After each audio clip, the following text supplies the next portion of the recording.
Hello, everybody, and welcome to the new episode. Today, we're going to dive in the history of DJ DJ Wise. Wise, yeah, that's it. Thank you very much for being here, for No, accept this of course. invitation, buddy. Thanks for having me, man. Pleasure. First of all, I'd like to know why, or when do you decide become a DJ? Yeah, so growing up in high school, one of my best friends was a DJ. All right. And from like 15 onwards, he would DJ all the house parties. So like in the whole area. Amazing. So I would go with him to help set up. And then I'd party obviously with it. And then he would like leave the car there and his dad would come back and we'd pack up all together. And I, obviously got pretty drunk because it was high school parties and stuff, but we always have like such a mad time together. And then that was like early days. So that was like maybe year 9, year 10, 11, 12. All right. And then eventually he started getting booked out for club gigs and stuff. And just, I think being around that, I was just like, oh, I could definitely dip my toes in, and like being around him sort of got me excited enough where I was like, oh, I really want to give this a crack. And then from there, I think just natural, like he never like showed me how to do anything, which I think is really good looking back. Yeah. He just kind of gave me some of his music and was like, oh, go explore this. And that got me like actually into it, and like I could follow different paths of different music. And back then it was all like Ibiza tech house, not so much like the stuff we're playing now, but it got me started for sure. And then from there, I just, slowly progressed, I guess. Like it was little bits by little bit. And then eventually I was like, oh, I can actually do this and like make something out of it. Yeah. And yeah, for the last like 3 years, I've sort of been playing out a lot more. And I started my party just over 3 years now, which is called Optimal. You own branding. Yeah, our brand. Yeah, like I guess I call it a party, but I always confuse people by that because they go, "What do you mean a party?" Like our brand, our event. Oh, your name? How do you try to sell this? Because not put like, brand in their face. Yeah. I I guess you could say brand because that's the thing you're selling. But at the end of the day, it's more like a party we throw at different venues and different takeovers and day all that kind of jazz. So. And how was it? How was it that you run your own parties? The first one was my friend Ben and I. We wanted to throw like a doof, like a bush doof. All right. And we were brainstorming together, and his dad's friend has a farm out in Poowong East, which is like Gippsland area. And this place is kind of notorious. Like the Tangle group used to throw All right. a party there. It was called Out of Range. I think Out of Range. I'm pretty sure. So it's like a fully set up. There's toilets. There's a stage. You just have to bring a sound system. And the guy, he doesn't care. You just you pay him a certain amount and then you organize that. But back to the point. We were sitting there having coffee or whatever, and we're talking about it. And then I was like, oh yeah, that'd be really optimal. And then he was like, oh, that's the name. They caught it. And I was just like, okay, yeah, sweet. So then I ran with that. And our first party was in lockdown at the Lyrebird Lounge in Elstonwick, which is a little bar. All right. Nothing else is there really on that street.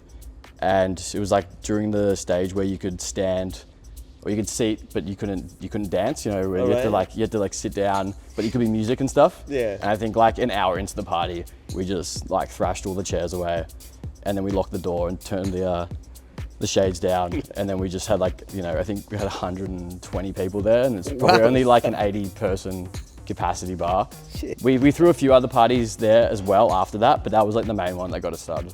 Yeah. Well, it's amazing, and Melbourne is it's very important city for all these things, because a lot of people is very like into it in Paris as well, like this city have a niche for everybody. Yeah, I think so. And there's so many different like areas and different like subgenres of parties across Melbourne. It's so like spread out and wide. And I think it is cool in a sense because that way we still get to fill the clubs up. There's less like spots you can just go hang out and know that the music's going to be good every like Friday, Saturday night. It's more like takeovers these days, Yeah. rather than just having like the in-house kind of stuff. Like I know Revs, obviously like the Friday nights there is still very locked in terms of residents. But other places you go, it's more takeovers and less like the same every week kind of thing. A few places still, but yeah. More takeovers. I feel like there's a lot more parties and people like come into a venue, which we do also. So it's hard to do the same thing week in, week out when you don't own the venue or you're not having like a stake in the venue, That's amazing, all the things. How do you prepare like yourself or make a DJ setup for one of these parties? How do you, like, I'm pretty, mentally and the jiu-jitsu Yeah. thing, you know? Yeah. So I like definitely day of. I always like to go do jiu-jitsu. I've been doing that for almost 10 years, so that gets my brain right. But in terms of prep, I don't like to lock in too much. Like I always want new tracks, and I often will actually go back through the library and scout that out pretty hard, because often you bring 200 tracks, you only play like maybe 60, whatever, depends how long the set is. So there's all these like gems that you forget about that are just sitting in your library.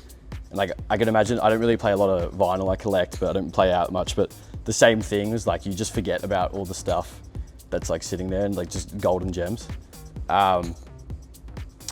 But yeah, besides that, I like to get it all done the night before. So I go up, so if the gig's on Saturday, I do everything until Friday night in terms of music prep. And then Friday night, I like upload my USB and I don't touch it. Oh my god. Yeah, the day of, I don't know why, it's this weird thing where, and I noticed it when I was in Adelaide 2 weeks ago. I did the same thing, and then on the Saturday, we went back to the hotel before I went to the party. And I was like, oh, just check it out and see if I can find some new stuff, whatever, last minute. And just mentally, I can't do it. I don't know, it's like this. I've decided on not on how I'm gonna play or the music I'm gonna play necessarily, but just like what is done is done. And then I just like to shut it off, and then when I get there, I kind of go back into it. And Easy. I don't like listening to stuff too much before the gig.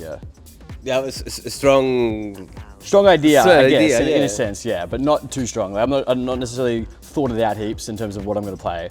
Yeah. But like what I've done. That should be enough. And if it's not, which has happened before, then that means I haven't prepared. You have a plan B for that? I've just got a USB that's got my entire library on it. Yeah. So then I'll just dig through that. Yeah, which happens. I mean, like even for mixes and stuff, sometimes you have one idea and then you're like, oh, this is not going to work. So then you just got to go through the other stuff. Yes. Yeah. You take the risk. Yeah, take the risk, but no risk, no reward. So you got to go for it. There he is. You got to try and just keep it. What is the plans for the future? Do you like to make your own music? Maybe? Yeah. So I started producing like almost a year ago, and to begin with, obviously, it's pretty frustrating because it's a skill that you you can't comprehend. Yeah. Not even just like the actual physical skill of like learning Ableton or whatever, but just like actually then being creative as well. Yeah. Because you need both. And time. Time's of course. Time's the biggest one. But the last like 4 months, I've really been starting to like hit a stride, and like I've less about like watching tutorials or different clips and stuff, and just like having fun with it. And it seems to be working. Like you still need to know how to do technical things and stuff, and that just gains over time. But just being able to like let loose and have fun and making music, and the last couple of weeks have been really good, and just getting new like plugins and just messing around with new stuff. Otherwise, you get stuck in a rut a bit, I find. Yeah, it's amazing. Yeah, only with the start, make the first step. Once you like hit a roll, you kind of like, oh, okay, now this isn't as hard. Like, I mean, I put out my first EP, which is the Wise Man EP, which I thought was a little nod to DJ Wise, obviously. Amazing. But yeah, and then after that, I was like, oh, this like I like this enough to put this out. Like, I think this is good. You don't have to like sit on stuff, and I feel like if you think it's good in the moment, and then you look back and you're like, oh, this is good. Like, just put it out. I think a lot of people hold on to music and tweak it endlessly, and no one's gonna hear it. So, do you put your own songs in the mixes? No, mixes? not out. Like when I play out, like for a mix, like a recording. All right. I did when I was in Adelaide, but I don't know. I think there's something. I don't know. It doesn't make me feel like that right playing my own stuff out in a set, because like there's so much good music that other people make. And then I don't know, I think it sort of falls down into that path of like being a little bit more commercial when you play your own music out, like, which is nothing wrong with that. That's just a different style. And like, like the Fishers, or, like there was the American guy, John Summit, like that, just like people who play their own music, and like, it's like a show. Yeah. Yeah. That's more of like a show, and you're going to see them and their music. And that's cool. But it's a whole separate thing, rather than there's a lot of music that I'd rather play that isn't my own. But I hope people like my music enough to play it out. So. Yeah. Great. It's amazing. Well, thank you very much for this interview, for your time. You need No to play stress. now. I don't know how many minutes we have. We will see. We will see. Yeah, Hopefully enough. We'll see. Yeah, But thank you very much for being here, for sharing your history. yeah, wicked. Thank you so much, guys. Cheers. And thank you very much for all the people who see this in YouTube and Instagram and everything, all the social media about work of All me. the way. Cheers. Very good. Thank you very much. Thank you, buddy. brother. Ta. And you go now to play immediately.